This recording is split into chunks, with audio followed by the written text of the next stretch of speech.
Here I'm going to talk about some different varieties of cacao. So this variety right here is called Criollo, spelled C-R-I-O-L-L-O. That word Criollo means local or native because historically this is what the Aztecs and the Mayans were growing and cultivating.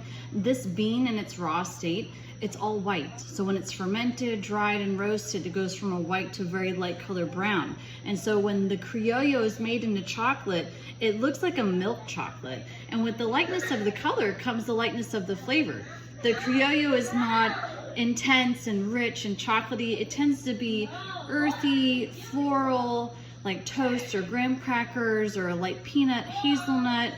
And so it's a much, they're playing with caterpillars. It's a much smaller variety.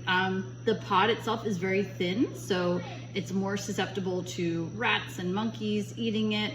It's more susceptible to diseases. Inside, there's less beans or seeds, but as far as processing, it's much easier to process than other varieties because the skin is so thin. One pop with the mallet, it cracks open. The seeds that are attached to the placenta inside fall right off.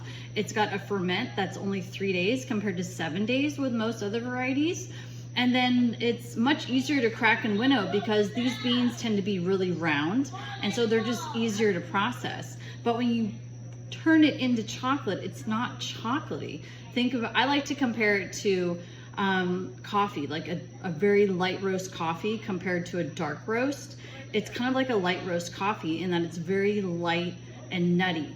It's a variety that you cannot add a lot of sugar or especially milk powder to before you totally lose the flavor of it. Now other varieties, so this is not a Forastero, but Forasteros look kind of like this.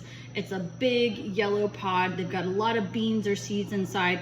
Typically with the Forastero, the beans in their raw state are dark purple. So when that's fermented, dried, roasted, processed into chocolate, it's that nice, rich, dark, chocolatey color. And with the darkness of the color comes the intensity of the flavor. It's a lot more chocolatey, a little bit more bitter, more intense. That's a variety that you can add 80-90% sugar, milk powder, and still have a chocolatey flavor come through. So when the chocolate industry was looking for a variety to make candy bars out of, they decided to go with the purple bean instead of the white bean because the pods themselves are a lot bigger, right? So there's more beans inside. It's got more of that rich chocolatey flavor, so you can add a lot of sugar and milk powder. Let's be honest, if you're a chocolate maker, chocolate is your most expensive ingredient. So if you can add sugar and milk powder, that can really stretch out your profits. So the Criollo, it's the original one.